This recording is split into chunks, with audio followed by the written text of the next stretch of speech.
this video I'm going to be talking about exploring identity in education and how educational institutions have shaped my own identity. So I'm going to begin by telling a story about my personal experience with education and identity, and how my identity developed throughout the journey of high school to college, and as my identity got clearer as I got older. From this, I'm then going to be discussing storytelling and how that's effective as a pedagogic practice, and also reflect on the difficulties of this as a method.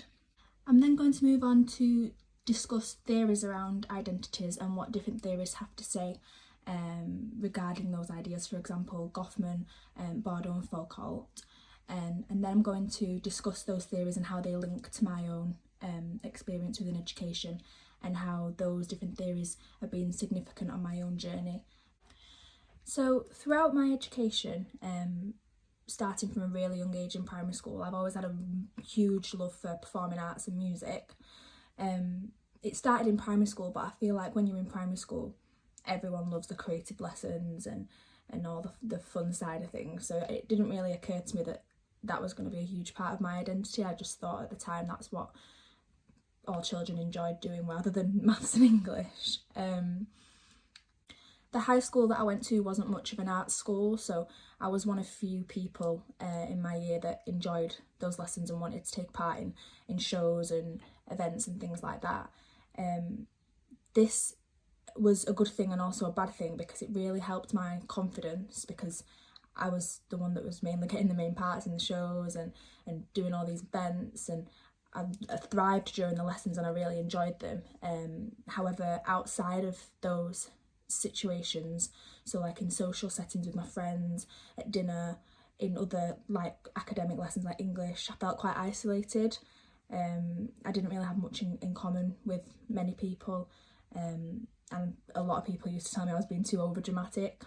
So I feel like with my identity I then started to put a mask on and act certain ways depending on who I was with.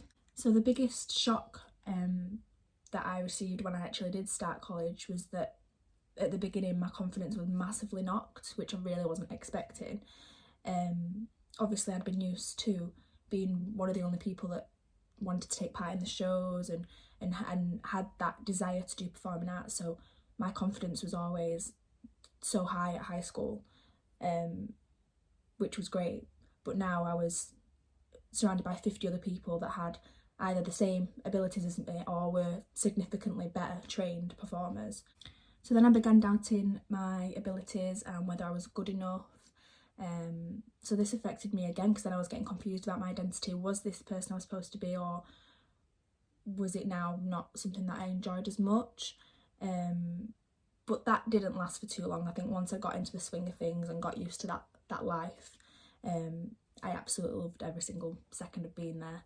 I made new friends, everyone had the same in common. So because everyone had the same things in common, the whole class was just like one big massive friends group, which I'd never experienced before. Because I was quite introverted in high school, I didn't have as many friends. So I've got a couple of pictures here from when I'd gotten into college and we'd started doing the shows and things, and it just shows how close everyone really was. Like, there was never any arguing, everyone was just so close because everyone just had the similar interests and identities that we could explore together. And then this was a picture from our end of year show that we did before we left, and I was just able to see my passion in a completely different light, because I was surrounded by people who had the same interests as me and loved performing just as much as me. And it made me come to the conclusion that identity is not just one fixed thing. I believe it changes and it grows depending on our experiences as we go throughout education and life. Although I didn't choose performing arts as a career option, I still absolutely love it. It's my hobby, my passion, and it 100% shaped the person who I am today and my individual identity. So storytelling is a powerful pedagogic practice in education, but also a powerful way of communicating in life in general. There's many reasons for this, one being that when you're storytelling, it's your own personal experience, so people can relate to it more. In most stories as well, there's usually a lot of empathy involved because it's personal. So when you're storytelling and people can sympathise with the story, and they can understand the point that's being put across more. The use of storytelling and sharing life experiences is at the heart of identities. This enables us as individuals to understand each other's identity and the life experiences that shape our identities. So as a pedagogic practice, storytelling's actually been overlooked and underused quite a bit for teaching in educational settings, and not much attention's been paid to how effective it can be as a method for learners. For example, an advantage of storytelling that Landrum explores, especially in children, is that storytelling helps them have a better awareness of the world around them, but also a better understanding of who they are as a person and their own self. So another benefit of using storytelling is that stories are personal and can be interesting and exciting, and it really engages the listener into the world of the narrative. So especially in education, that type of practice is really engaging to children because they can understand and easily remember key parts of the story if they're engaged and interested in what's being told. So during my own story, I used a couple of photographs from my time in education, in college in particular, just to emphasise and portray my identity journey. Photographs are a huge part of storytelling, and as Daniel Miller discusses in his book Stuff, objects can shape our lives, and they're just such a huge part of our social and personal life as well. So using objects such as pictures as a pedagogic practice, it allows the theory to be familiarised, and it's more personable and relatable to your own experiences. Not only are the images more relatable, but actual visuals and photographs, they're a highly effective method of communicating. Weber states that writing paints pictures with words, while drawings speak with lines and colours. So there are a few disadvantages surrounding storytelling as well. One of the main ones is that storytelling is mostly personal and your own experiences, so that the opinions and things that you're trying to get across could be biased, and they're therefore not as reliable to use as research. Another concern of storytelling as a pedagogic practice is that although there are a lot of ideas why it can be effective, there's not actually that much evidence and research surrounding the ideas of what actually makes it effective and how it can be used best in education settings to get the point across. Identity can be defined in numerous different ways by many different theorists. One theorist in particular, Irving Goffman, explores the idea of identity as performance. So therefore we can change our identity, and individuals can put on a different performance depending on the social or cultural context that they're in at the time. So the way in which we act in different scenarios is based on what is seen desirable or what seems appropriate for that particular setting, and we can alter that depending on where we are. Another theory that Goffman explores within identity as performance is the idea of front and backstage. So an individual's front stage would be somewhere where they feel like they're being observed and they have to put that front on, where they're not maybe 100% comfortable in being what is classed as their true selves, whereas the backstage would be somewhere where they're concealed from everyone else, where they're most comfortable, so maybe at home, and they're not concerned about how they're being observed by others, they can just be themselves. There are certain criticisms surrounding Goffman's ideas. Anthony Elliot considers that the idea of an identity as performance is actually quite worrying, and that one of Goffman's most recognisable criticisms is that his work lacks any politics or history for around his time, other than the idea of identity politics to support any of his ideas. So another theorist who had ideas surrounding identity was Pierre Bourdieu. His ideas and opinions were a lot different to those of Goffman's. Bourdieu believed that identity and the way that we act in social settings is actually rooted within us, depending on our social and cultural backgrounds. Bordeaux's key theories are habitus, field, and capital. So the idea of habitus is that we have a sense of how to act due to certain factors in social situations. So depending on our social and cultural backgrounds, we act certain ways depending on who we're with, and this creates a power and hierarchy between people. So for example, in education, the power and the hierarchy would be between the student and the teacher. So then the idea of field is the actual social setting where the power and the hierarchy is taking place, where the habitus can be observed. And then also that social situation is then affected by the capital, which is cultural social capital. So habitus, field and capital all tie in together to explore Bordeaux's theories of identity and how these are shaped.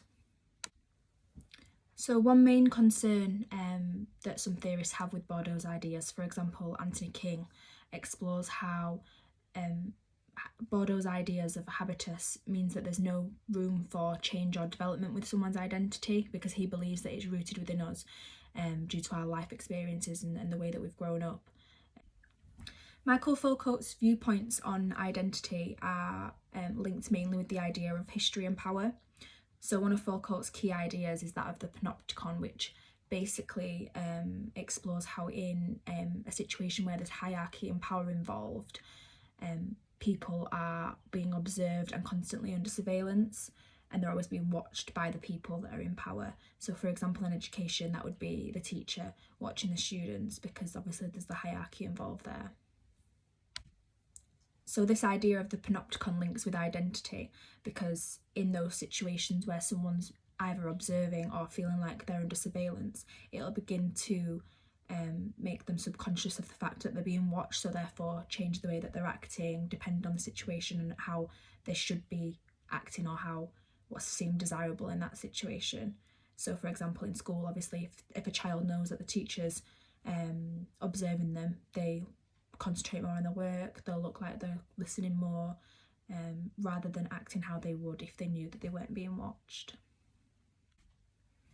So because Foucault has this idea then that depending on who we're with, because of that power and hierarchy difference, we change the way we act. This can then link back to Goffman's ideas, because he believes as well that depending on the situation that we're in, due to social cultural context, that we change and put on a performance to mask a certain identity.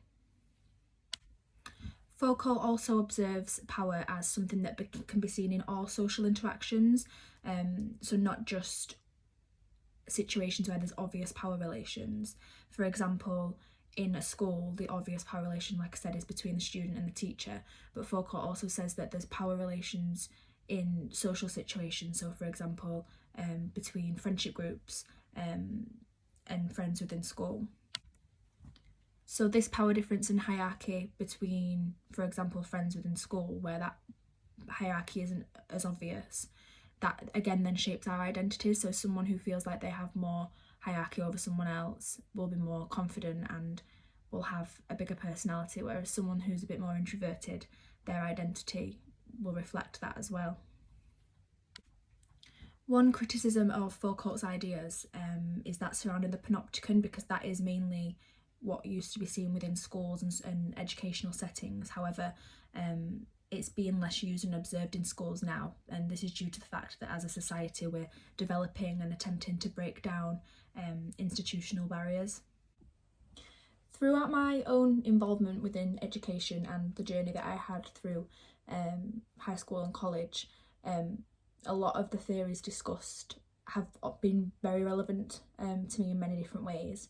I think the one that most resonates with my journey, especially my high school experience, is the ideas of Goffman and identity as performance. So when I was in high school, I was constantly putting a mask on. So throughout high school in particular, I felt as though I needed to act a certain way and alter my identity depending on the social situation that I was in. Also within this theory, Goffman discusses the idea of front and backstage. So my front stage during high school was when I was with friends or in social settings where I might not have felt as comfortable, and I knew that I felt like I was being observed and watched with what I was doing. Whereas my backstage would have been either at home or in places where I felt more comfortable, for example, performing arts lessons or music lessons, where I felt like I could completely be myself and didn't have to put on a performance. So throughout my time at Performing Arts College, the training was very intense and a lot different to what I'd experienced at high school. So this is where I think Foucault's idea of the panopticon and the power and the hierarchy within identity could definitely be observed and was visible during lessons, and then also like rehearsals for shows, etc., because the teachers would keep a close eye on all the students to look for improvements. And there was also that power and that hierarchy between students as well, sort of like competition during lessons. Not always a bad competition, but like challenging each other and trying to improve yourself by. So this affected my identity because I knew that I was constantly being observed, whether it was by teachers or if we were doing specific things on our own, and I knew that my peers were watching me as well. I would act in a certain way that I knew that the teachers would approve of. I think the variety of hierarchy during our lessons as well really emphasised the idea of the panopticon. So for example, during a drama lesson or a street dance lesson, it was really relaxed and informal, and you could explore your own identity, and it was just a more freedom to explore yourself. However, in a ballet lesson, which focuses a lot on discipline and technique, there wasn't much room for freedom, and we all had to act the same way, and it was a very formal lesson. So all of our identities then changed to basically be the same to fit with that particular setting. Bordeaux's theories surrounding habitus is relevant to me because throughout my whole educational experience, it's been clear that my identity was rooted within me, and it's been present there throughout my whole life. The field in which my habitus was observed the most and where I felt the most comfortable was in college. So this setting, so the field, was where I felt the most comfortable and where I felt at home, and it was a very familiar setting to me. So my own identity was therefore based on the social and cultural background. So because I really found myself during college, the way in which I interacted with my friends and how I acted during lessons just became second nature to me, and I didn't have to hide who I was or use identity as performance anymore like I did in school. Habitus on the other side, where you're in a situation where you might not feel as comfortable, can obviously cause us to feel out of place. So that side of habitus was definitely the case for me, and was definitely observed during my time at school, where I didn't feel like I fit in with the rest of my peers. So as explored in my own personal story, I define identity as something that is constantly changing and developing as we grow as people and engage in new life experiences. I think our personalities are rooted within us, as Bordeaux believes, but however I do consider that the way that we wish to be viewed and observed can alter as well. Exploring identity within education is really important because educational institutions are a huge part of everyone's lives, and how we grow up as people. It portrays how everyone's different and how different people portray their own identities throughout education.